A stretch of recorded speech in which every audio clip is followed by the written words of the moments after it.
What are some common pitfalls for buying business insurance that you, as a business owner or manager, can avoid?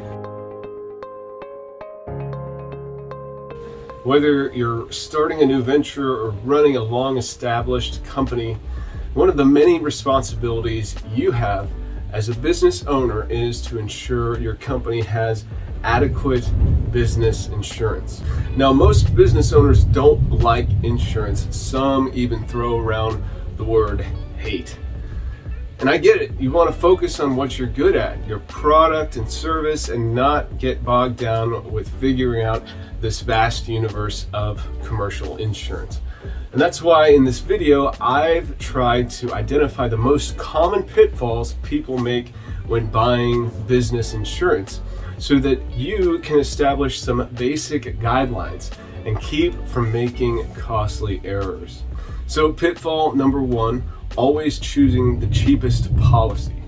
When you're buying business insurance, it makes sense to shop around since some insurers provide better value than others. But this does not mean you should always choose the cheapest policy. The policy that costs the least won't be a bargain if it leaves you vulnerable to costly claims. If you're obtaining quotes from multiple insurers, be sure to compare the proposals in detail.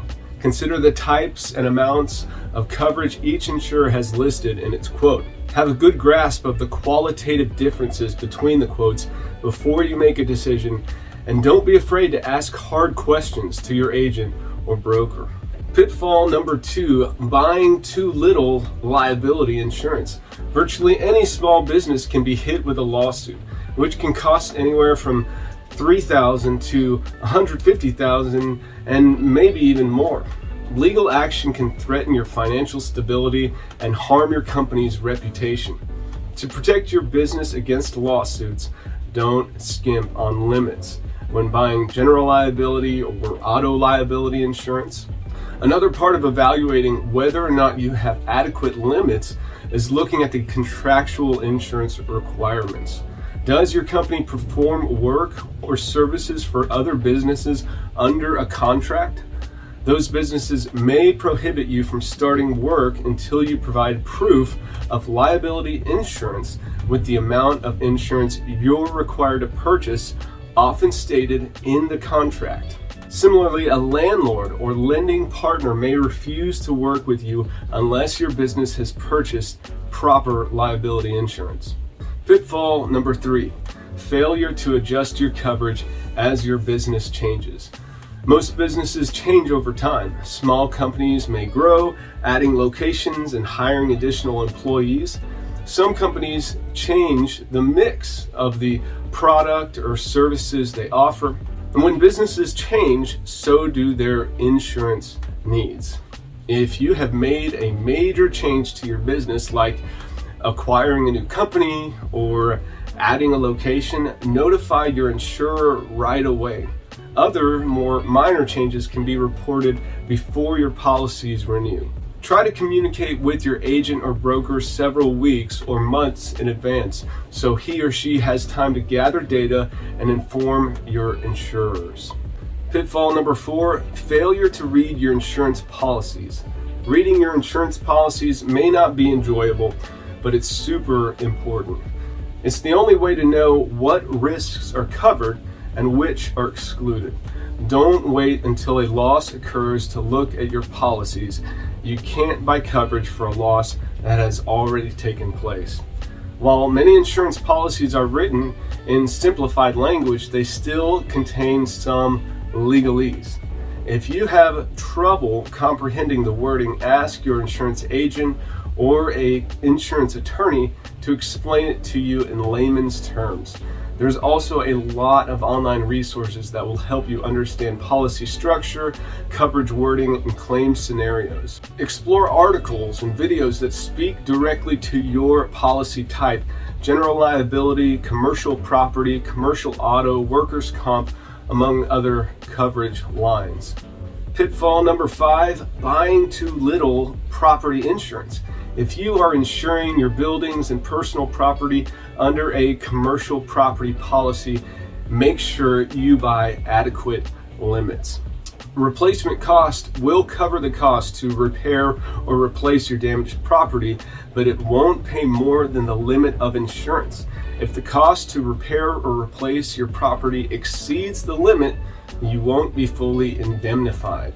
This pitfall can be especially painful for businesses that have significant business personal property, stock inventory, or large schedules of real estate, and choose to underinsure their property. Watch out for the co-insurance clauses in property policies, which impose a penalty for underinsuring your property. If a loss occurs and you have failed to maintain a minimum amount of insurance, your insurer will not pay the full amount of the claim, even if it's just a partial loss. Deliberately underinsuring your property is a bad way to cut insurance costs. Pitfall number 6, failing to insure potential income losses. Many businesses know to insure their company's physical assets, but fail to think through loss of income implications. A company will lose income if its premises suffer a physical loss and the business cannot operate until the damage is repaired.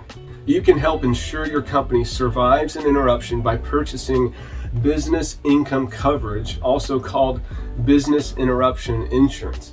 This coverage reimburses your company for the income it would have earned if the loss had not occurred. It also covers expenses you must continue to pay, like rent or electricity, whether or not your business is operating. Many business owners' policies provide coverage for 12 months of the actual loss sustained. And this is great for businesses that can quickly get back to operating after a loss. But for businesses like manufacturing, where a fire would result in diminished income for a longer period, they may want to consider increasing the limit past 12 months. Pitfall number 7, failing to accurately list entities or locations. Under most liability policies, the people or entities shown in the declarations qualify as named insureds. Those not listed on the policy generally aren't covered. Failing to list a business entity on a general liability, commercial auto, umbrella, or other liability policy can have major consequences. For example, suppose you own a company called A, B, and C Inc., and for tax reasons you transfer ownership of all your business property to a newly created subsidiary called XYZ Inc. But your liability policy still only lists ABC as the named insured.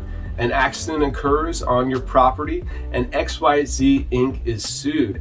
Because XYZ is not listed on your liability policy, your insurer refuses to cover the claim. Similar problems can occur if business locations are omitted from a property policy.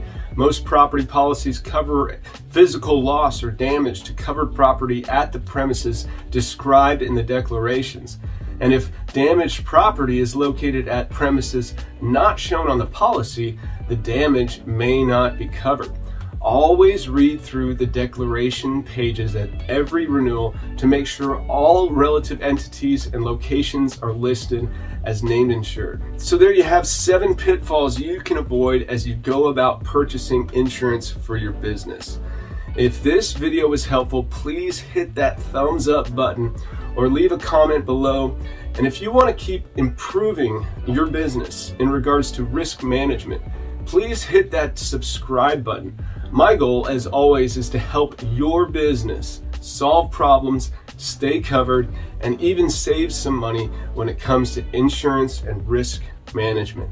Feel free to reach out to me directly at david@recordray.com if you ever have questions or thoughts. Thank you so much for watching. Have a good one.